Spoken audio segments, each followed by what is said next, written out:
They laughed when I said they'd regret bulldozing my grandmother's century-old rose garden. "We own the roads now," the HOA president sneered from his rover, gesturing at the half-built luxury townhomes behind him. "What are you going to do? Stop progress?" 6 months later, I'm watching construction equipment sitting idle on what's now legally my private property. The sound of angry investors fills the air while million-dollar homes sit half-finished with no legal way to reach them. He should have checked who actually owns the land his precious access road sits on. What would you do if your HOA destroyed your family's heritage? Drop a comment and let me know. My name is Marcus Chun. I'm 47 years old, and I'm about to teach entitled developers why you never mess with a property surveyor's family legacy. After 30 years as a commercial land surveyor specializing in boundary disputes and easement law, I thought retirement meant peace. My grandmother, Ming, left me her 5-acre homestead when she passed in 2022, a slice of what used to be farmland outside Portland that her immigrant parents purchased in 1925 with everything they had. The property included something most people never notice: a long gravel driveway that connected to County Road 47. Simple enough, except my grandmother had been letting neighbors use her driveway for 40 years as a neighborly courtesy. That courtesy was about to become someone else's very expensive problem. The Chen family garden was legendary in our community. My great-grandmother had brought rose cuttings from Guangdong province, hidden in her luggage. For nearly 100 years, 5 generations had tended those roses. They survived the Depression, World War II, and Oregon's worst winters. The garden was where my grandmother taught me patience, where my mother got married, where I proposed to my wife Jennifer. Enter Blackstone Heights LLC and their Queen Bee HOA president, Amanda Whitmore Sterling. 42, MBA from Stanford, perfectly highlighted blonde hair that cost more than most people's monthly mortgage, and absolutely convinced that her money could buy anything including small-town civility. She'd purchased the 40 acres surrounding my property with plans for luxury townhomes starting at $1.2 million each. The first sign of trouble came when Amanda showed up unannounced in her white Range Rover, offering to buy my quaint little property for $400,000. "You'd be smart to take it, sweetie," she said, checking her Cartier watch. "Property taxes will skyrocket once we build out. You'll be priced out anyway." I politely declined. I wasn't interested in selling my family's legacy, so trust fund babies could have artisanal coffee shops within walking distance. 3 months later, Blackstone Heights HOA was formed before a single home was occupied. Amanda appointed herself president. Their first official act? Citing my property for aesthetic inconsistencies, specifically my grandmother's 100-year-old garden that they claimed violated their new landscaping standards. The certified letter was 15 pages of legal nonsense, demanding I remove non-conforming vegetation within 30 days. My grandmother's roses, according to their hired landscape architect, were visually discordant with the community's modern aesthetic vision. I tried reasoning with Amanda at their fancy HOA meeting, held in her still-under-construction clubhouse.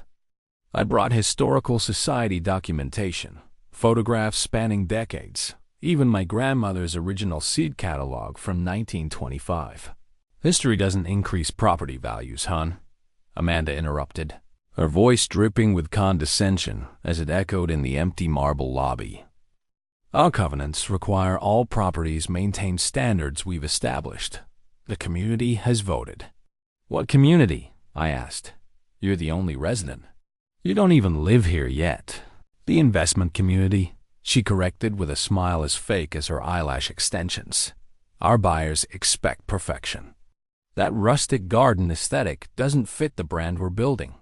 I left that meeting knowing exactly who I was dealing with. And I knew something Amanda didn't. I'd spent 3 decades reviewing property surveys, easement documents, and access rights for major corporations. Time to do some homework. The county records room became my second home. Decades of deeds, surveys, plat maps, and easement agreements contained the ammunition I needed. What I discovered was better than any revenge fantasy. The gravel road everyone used to access the development? Technically, it had always been part of my property.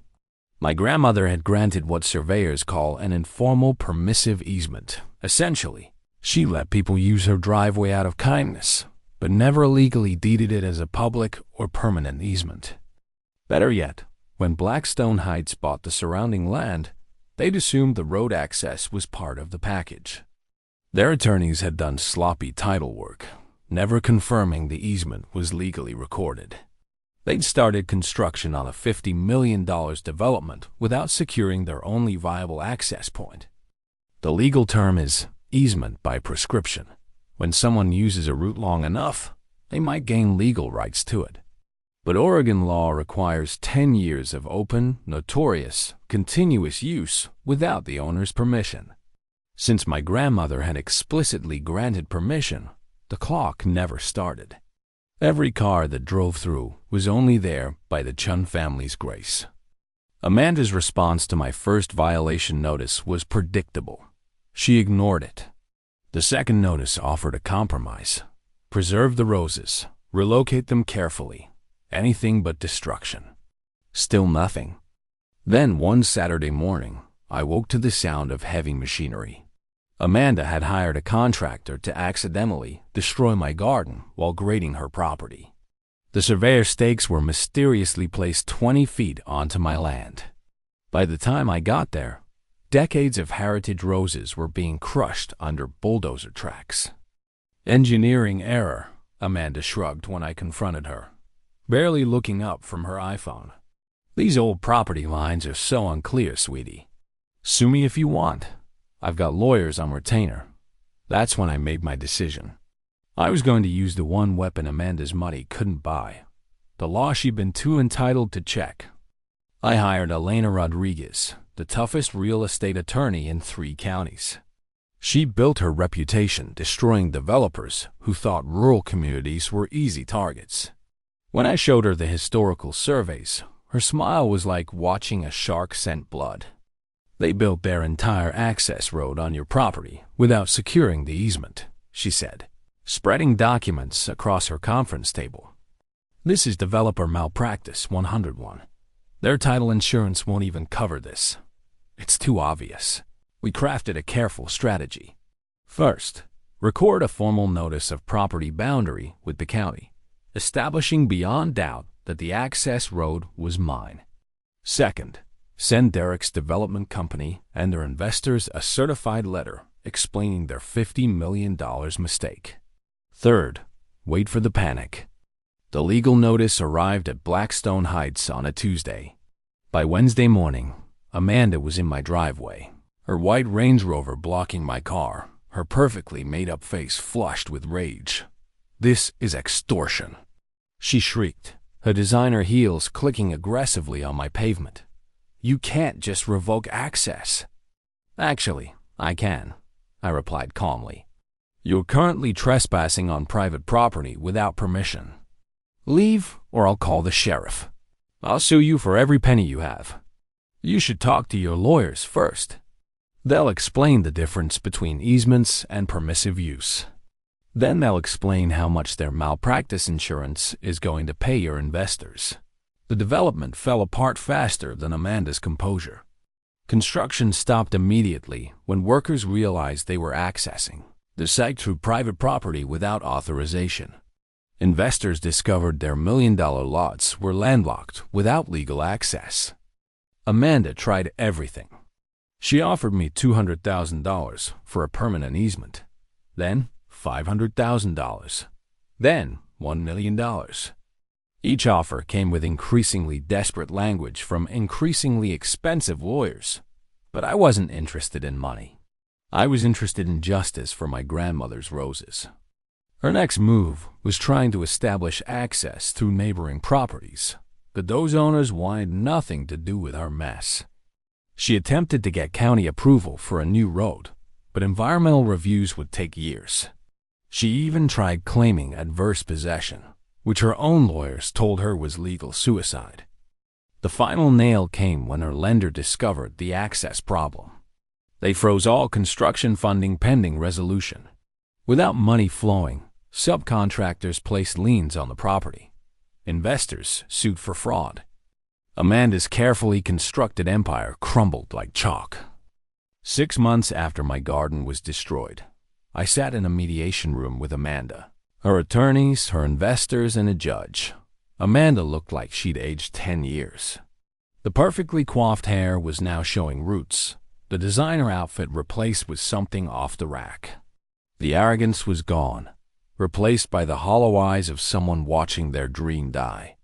The settlement was simple.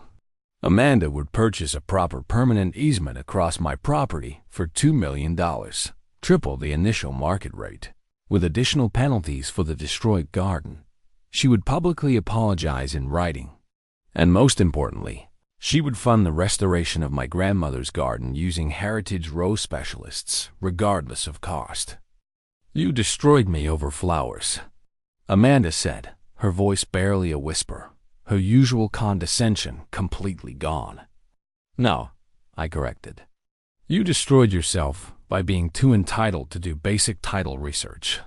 The flowers were just what you destroyed on your way down. Today, my grandmother's garden is more beautiful than ever." Heritage rose specialists from the Portland Chinese Historical Society helped me locate original cuttings from China.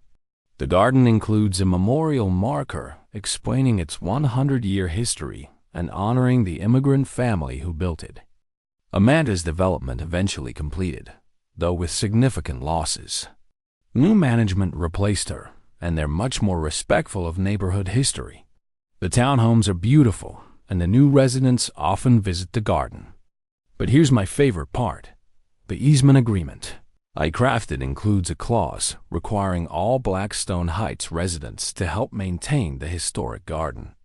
Every spring, families from those luxury townhomes volunteer to weed, plant, and care for the roses their former HOA president tried to destroy.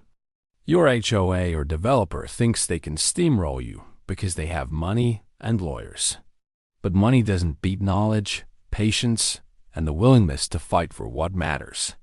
They rely on people being too intimidated to research their rights, too tired to fight back, too isolated to find allies. I spent 30 years surveying property boundaries. I know that behind every development, every road, every private amenity, there's a history of easements, rights-of-way, and legal documents that most people never read. Knowledge is power, but only if you're willing to use it. Amanda learned an expensive lesson.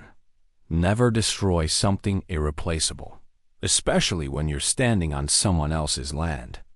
And definitely don't mess with a surveyor's family property. Drop a comment about your HOA nightmare. Hit subscribe if you want to see more stories about ordinary people who refuse to be bulldozed by developers who think money solves everything. My grandmother's roses bloom every spring now, more beautiful than ever. Some legacies can't be destroyed, no matter how much money you throw at them. They just need someone willing to fight for them. And sometimes, that fight is as simple as reading the fine print everyone else ignored.